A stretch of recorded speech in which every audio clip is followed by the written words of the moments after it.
नमस्कार, न्यूज 24 देख रहे हैं आप। मैं हूं आशुकेश तिवारी, मेरे साथ है प्रभाकर मिश्रा और आज हम बात करने वाले हैं राज्यसभा चुनाव और हिमाचल को लेके भी। ज्यादातर हिमाचल पे बात होगी, लेकिन शुरुआत होगी राज्यसभा चुनाव से, क्योंकि काफी अरसे बाद, या फिर ऐसा कह सर, आप कितने दिनों से देख रहे हैं राज्यसभा चुनाव को, कई इलेक्शंस आपने देखे, लेकिन क्या इतना इंटरेस्टिंग राज्यसभा चुनाव जिसकी वजह से एक राज्य में सरकार गिरने तक की नौबत आ गई। हर स्टेट में क्रॉस वोटिंग हुई। यूपी में आप ले लीजिए, हिमाचल में ले लीजिए, 25-40 का आंकड़ा था, फिर भी बीजेपी जीत गई। कर्नाटक में भी क्रॉस वोटिंग हुई।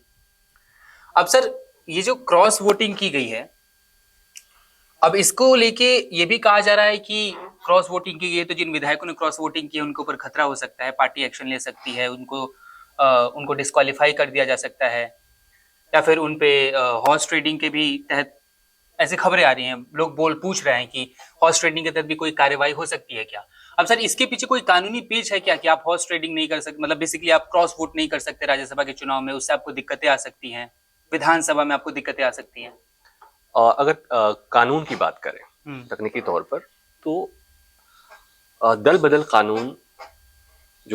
कानून है वो राज्यसभा के चुनाव के पर लागू नहीं होता, इसलिए कि ये इन हाउस प्रोसीडिंग नहीं होती है। तो इसलिए राज्यसभा चुनाव में अगर कोई क्रॉस वोटिंग करता है तो इस आधार पर कि उसने क्रॉस वोटिंग किया है, इस आधार पर उसके खिलाफ कार्रवाई नहीं हो सकती। ये सब जानते हैं, सारी पार्टियों को पता है, और इसीलिए विधायकों को भी पता है, नेताओं को भी पता है कि हम अगर उधर चले गए, हमने वोटिंग कर दी, तो हमारे खिलाफ कोई कार्रवाई नहीं होगी। इसलिए आप देखोगे कि कहते हैं ना कि चौड़े में जाकर वोटिंग के पहले जाके बोलते हैं कि हम अंतरात्मा की आवाज से पर वोट देंगे। यूपी में लोगों ने अंतरात्मा की आवाज सुनी, उसके बाद से यहां पर भी वैसा ही हुआ। तो ये अंतरात्मा की आवाज इसलिए आ रही है कि उन्हें सदस्यता जाने का खतरा नहीं है। अब बात आती है कि क्या किसी तरह का खतरा है क्या? तो हाँ, खतरा है। और तभी आपने देखा कि अभी खबर है कि हिमाचल प्रदेश में स्पीकर ने 6 विधायकों को नोटिस जारी कर दिया।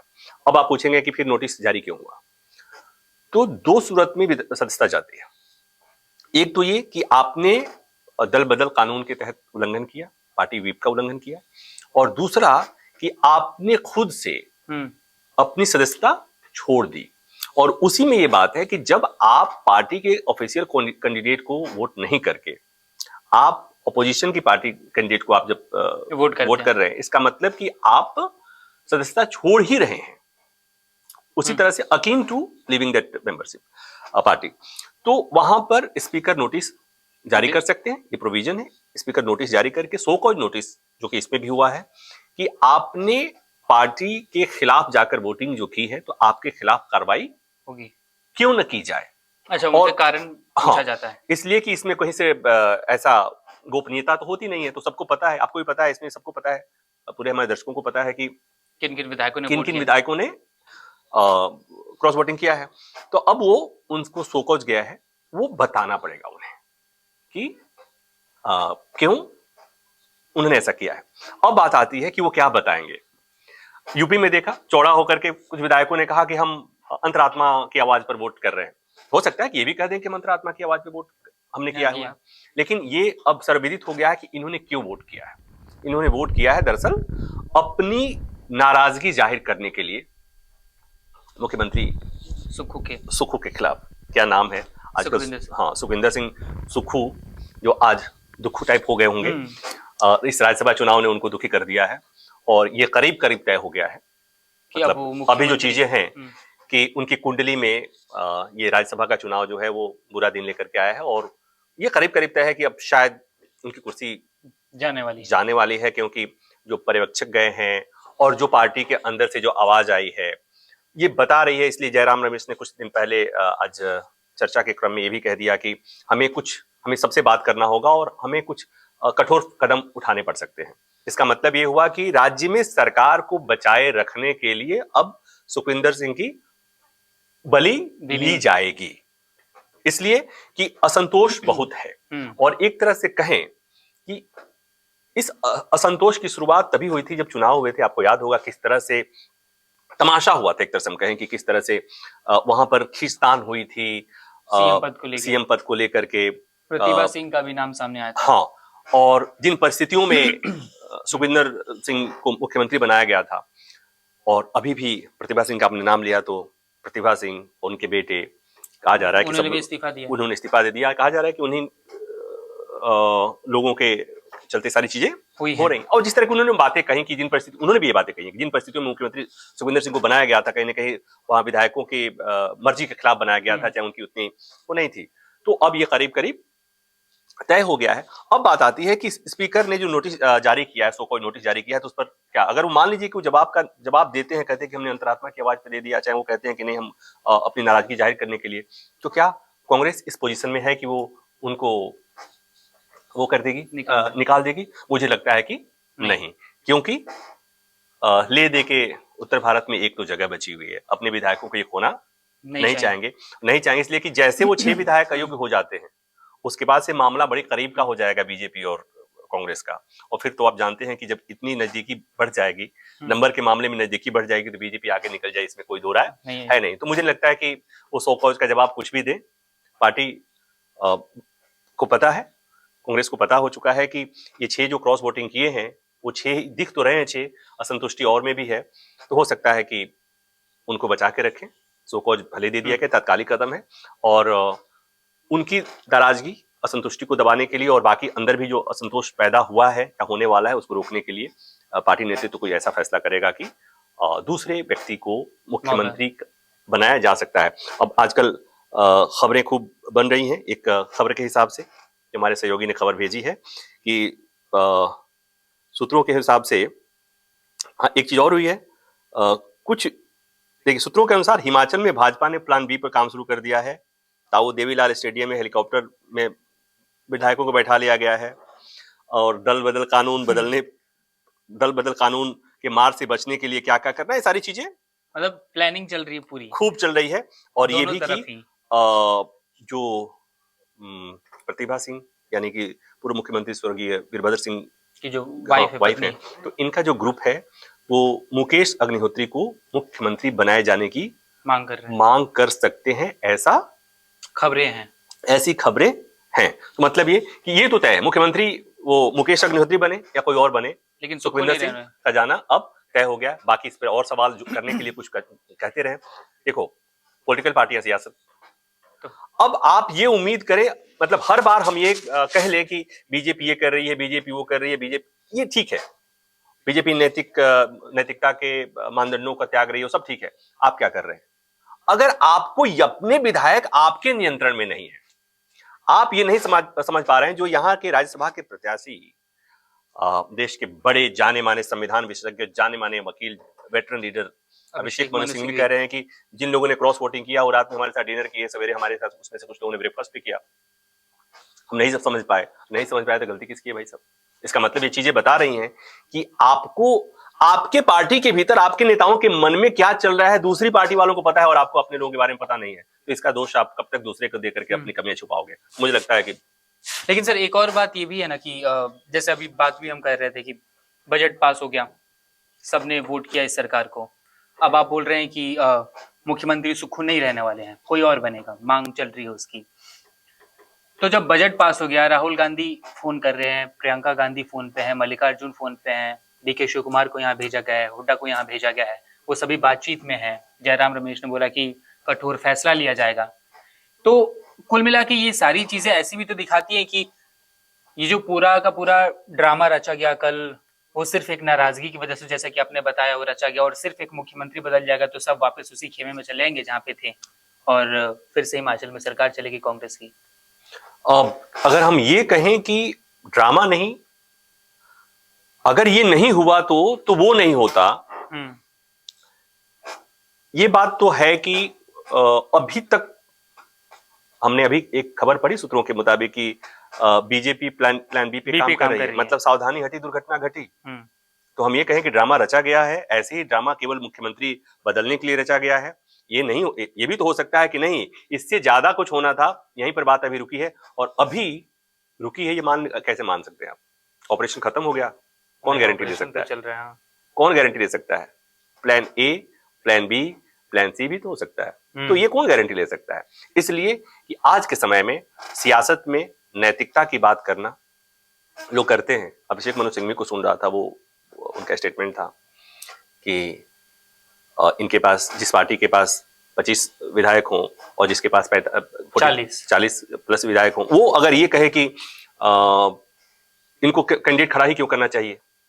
अरे भाई, आप उनसे क्यों उम्मीद करते हैं कि वो क्या करेंगे? आप अपनी बातें देखो ना। तो ये यहां पर क्या है कि कांग्रेस बैठी हुई है कि वो नैतिक मानदंडों का पालन करेंगे। आप क्यों उम्मीद कर रहे हैं? पूरा देश देख रहा है। वो नहीं कर रहे हैं तो नहीं कर रहे हैं, वो सियासत कर रहे हैं, वो हर तरह की सियासत कर रहे हैं। वही उनका यूएसपी है। उनका जो भी नाम देना हो, ऑपरेशन लोटस नाम दे लो, ऑपरेशन जो भी नाम दे ला, तोड़फोड़ दे लो, ऑपरेशन जो भी नाम दे ला, वो उनका काम है। तो आप रोको ना। एक फिल्म आई थी, जादूगर थी, फिल्म का नाम था शायद, अमिताभ बच्चन की, बड़ा सुंदर उसमें गाना है, पड़ोसन अपनी मुर्गी को रखना संभाल। जिम्मेवारी आपकी है, आपको पता है कि पड़ोसी का मुर्गा है, हाँ, वो घूम रहा है ऐसा है, पकड़ के लेके जा। तो आप देखो ना यार, अब मतलब। लेकिन सर, अब वो तो ठीक है, उनकी जिम्मेदारी है, नैतिक जिम्मेदारी। अगर आपको अपने विधायकों के बारे में पता नहीं है तो आप क्या इलेक्शन लड़ रहे हैं या फिर क्या आप सरकार चला रहे हैं? आप ऐसे नहीं कर सकते। लेकिन सर, सवाल ये भी होता है ना कि अब एज अ जर्नलिस्ट आप तो नैतिकता ही बताओगे ना। मतलब मैं बताऊंगा तो हम खबरें बताएंगे, हम ओपिनियन नहीं देते, हम खबरें बताते हैं। तो इसमें ये कहना कि विधायकों को तोड़ देना, महाराष्ट्र देखा हमने, अब हिमाचल देख रहे हैं, बिहार देखा हमने, बिहार में भी सरकार बदल गई भले ही नीतीश कुमार अपने मन से हैं, लेकिन वहां पे भी सरकार बदली। तो ये तो बीजेपी का एक ट्रेडमार्क बन चुका है, जो कि जिसको नैतिकता के आधार पे गलत कुछ भी कह ले आप, उसको कोई भी नाम ले, लेकिन गलत तो गलत होता है। हाँ, तो मैंने कहा कि जब आपको पता है कि सामने वाला गलती करेगा, सामने वाला ऐसा करेगा ही करेगा, सामने वाला इस स्तर पे उतर गया है, और ये बताने के लिए बार बार बताने की जरूरत नहीं बात है। चंडीगढ़ मेयर के मामले में देश की सबसे बड़ी अदालत ने कह दिया, घुटने टिकवा दिया। जो हुआ, लोकतंत्र की हत्या हो गई थी। और ये अगर कोई कहे कि अनिल मसीह जो उसमें रिटर्निंग ऑफिसर था या प्रिजाइडिंग ऑफिसर के लिए जो कहा गया, वो अपने बल पे थोड़ी किया था इसका। ये सब जानते हैं कि वहां क्या हुआ था जी। और उसका क्रेडिट प्रधानमंत्री को दिया गया था। तो मेरा कहने का मतलब ये है कि जब नैतिकता के सारे मानदंड टूट गए हों, तो आपको महाभारत की लड़ाई में आपने देखा कि भगवान को भी एक समय वो करना पड़ा, शाम होने से पहले चक्र सुदर्शन से वो करना पड़ा, छल करना पड़ा था। भगवान मतलब श्री कृष्ण ने भी कई जगह पर, श्री कृष्ण भगवान ने कई जगह पर ऐसा किया, इसलिए कि जब लड़ाई इस स्तर पे आ जाए और धर्म को जिताना है, तो कई बार श्री कृष्ण भगवान को उस तरह का काम भी करना पड़ा है। तो आप समझ लीजिए कि हम इस दौर में जी रहे हैं, जब सब कुछ पता चल गया है, तो आप कहें कि नहीं भाई, हम नैतिकता का लबादा हम ओढ़ के बैठे हैं, गाली देते रहो बीजेपी को। लेकिन रिस्पॉन्सिबिलिटी तो उसकी भी है ना, कि जो पार्टी में है, अब एक लड़ाई तो नैतिकता पर लड़नी पड़ेगी, किसी ना किसी को लड़नी पड़ेगी। है ना? अब इससे कहा जाता नहीं कि हर लड़ाई जीतने के लिए नहीं लड़ी जाती, कुछ लड़ाइयां लड़ी जाती है कि आगे याद रहा है। सियासत में लड़ाइयां केवल सियासत में लड़ाइयां हमेशा जीतने के लिए लड़ी जाती है। लेकिन इसलिए कि अगर आप एनजीओ नहीं है, आप प्रेशर ग्रुप नहीं है, केवल अच्छा काम करने के लिए एनजीओ की तरह नहीं है आप, और प्रेशर ग्रुप नहीं है केवल दबाव बनाने के लिए।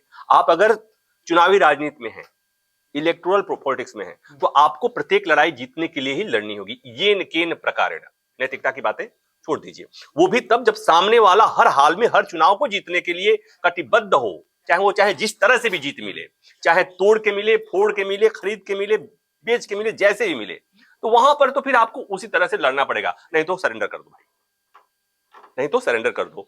इसलिए कि जो पार्टी, मैं फिर एक बार उदाहरण, चंडीगढ़ का उदाहरण दे रहा हूं, कि जो पार्टी मेयर जैसे एक चुनाव के लिए, एक मेयर, एक शहर के मेयर के चुनाव के लिए यहां तक पहुंच सकती है, तो फिर वो मुख्यमंत्री की कुर्सी और प्रधानमंत्री की कुर्सी, सरकार चलाने के लिए कहां तक जा सकती है।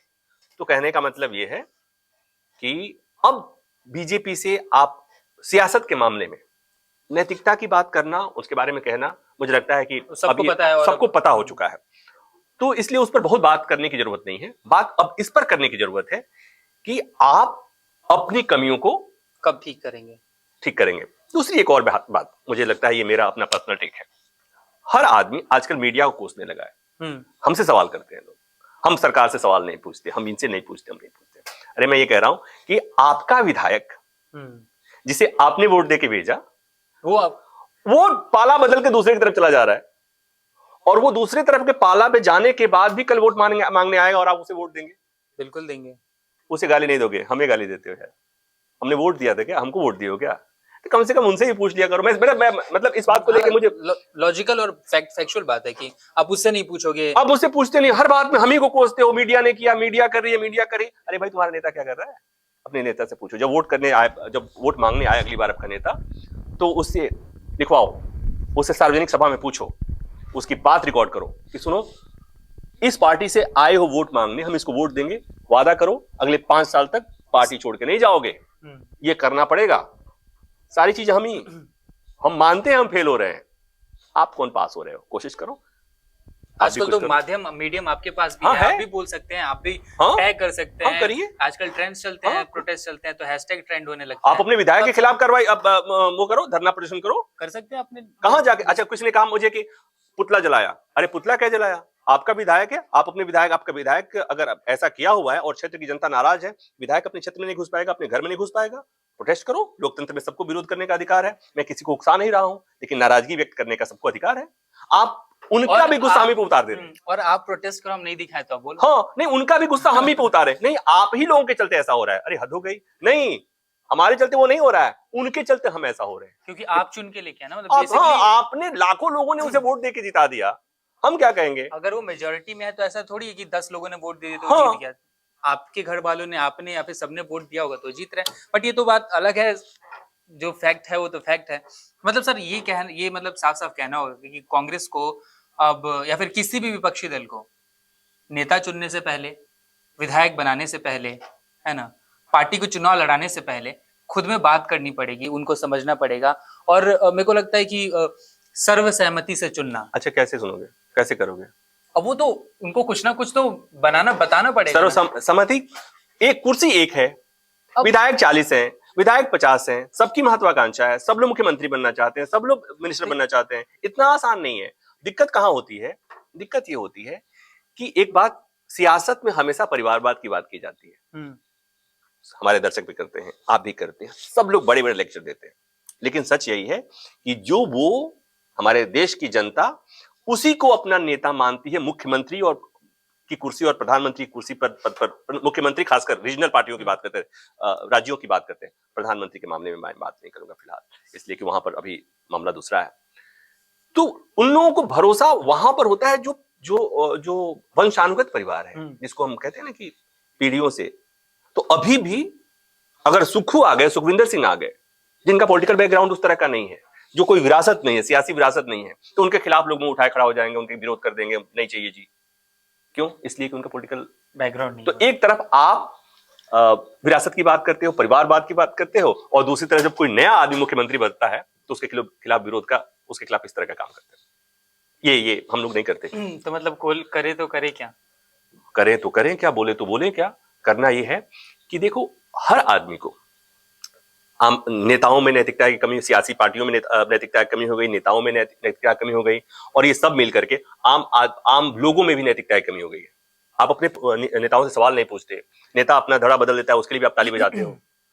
तो सब लोगों की में कमी हो गई है। मुझे लगता है कि सबको सोचने की जरूरत है। एक बात और है, सोचो हम क्या करते हैं, ये थोड़ा सा जातिवादी हो रहा है। यूपी में जिन विधायकों ने पाला बदला है, उसमें से कई लोग ब्राह्मण ठाकुर हैं। तो लोगों ने कहा कि सवर्ण जाति के विधायकों ने अपना असली चरित्र दिखा दिया। उसमें से 2 विधायक अगली जातियों के नहीं है, उनकी जाति पे कोई बात नहीं करता है। मतलब ये कि आप जो असली मसला है उस पर बात करना नहीं चाहते। आप इस पर मसला बात नहीं करना चाहते हैं कि वो विधायक जिसने पाला बदला है, उसकी कनपट्टी पर कोई रिवॉल्वर लगाया था क्या? उसके पीछे कोई ईडी सीबीआई है क्या? उसका कोई काला चिट्ठा है सरकार के पास क्या? इस पर बात होनी चाहिए। नहीं, एक अलग रास्ता निकाल रहे जिससे आपको असली बात, असली मुद्दा, असली कारण पर ध्यान नहीं जाता है। तो ये कुछ मीडिया वाले भी कर रहे हैं, कुछ लोग भी कर रहे हैं, और जिससे क्या होता है कि असली मुद्दा है सो पीछे छूट जा रहा है। तो नैतिकता का मसला है यार, बहुत सब, मुझे लगता है कि सब में नैतिकता चीजें चली गई हैं। तो मैं तो एक ही बात कर रहा हूं कि अगर सियासी पॉलिटिक्स में रहना है, इलेक्टोरल पॉलिटिक्स में जिस भी पार्टी को रहना है, तो आपको जीतने, लोग फिर कहेंगे कि चुनाव जीतना ही सबसे बड़ी बात नहीं होती है। डेमोक्रेसी में जीतना बहुत महत्वपूर्ण है। नहीं तो आपकी आइडियोलॉजी कितनी भी अच्छी है, विचारधारा कितना भी बढ़िया है, अगर आप सरकार में नहीं रहेंगे तो उस आइडियोलॉजी कहां जाएगी? कोई फायदा नहीं उसका। मतलब बेसिकली इस हिमाचल और इस लोकसभा चुनाव ने, ना वो यूपी हो, कर्नाटक हो या फिर हिमाचल का चुनाव हो, और इस हिमाचल के सियासी ड्रामा ने बहुत कुछ बता दिया है। पार्टियों के बारे में बता दिया है, नेताओं के मतभेद के बारे में बता दिया है, और एक स्ट्रेटेजी का भी खुलासा किया है कि आपने एक सरकार बना ली और वो सरकार मुश्किल से 3 साल, 2.5 साल, 2 साल टिक नहीं पा रही, टूट जा रही है, और कोई तोड़ कैसे दे रहा है। देखते हैं क्या होता है। प्लान ए, बी, सी सब पे काम चल रहा है, दोनों तरफ से ही काम चल रहा है। राहुल गांधी लंदन में है, वहीं से फोन घुमा रहे हैं यहाँ पे कि भाई देखो सरकार गिर ना जाए। उनको भी डर है। मल्लिकार्जुन खड़गे भी फोन घुमा रहे हैं, प्रियंका गांधी फोन घुमा रही हैं, हिमाचल शिमला भेजा जा रहा है, रेस्ट हाउस बुक हो रहा है। क्या होता है देखते हैं। हम फिर से आएंगे एक और वीडियो लेके, अगर इस पर कुछ और बड़ा अपडेट आता है तो। फिलहाल इस वीडियो में इतना ही, धन्यवाद। नमस्कार, मैं हूं मानक गुप्ता। अगर आपको हमारा ये वीडियो पसंद आया हो तो इसे लाइक और शेयर जरूर करें, और हाँ, हमें सब्सक्राइब और फॉलो करना ना भूलें ताकि आप देश और दुनिया की कोई खबर मिस ना करें। तो जुड़े रहिए हमारे साथ और देखते रहिए न्यूज़ 24।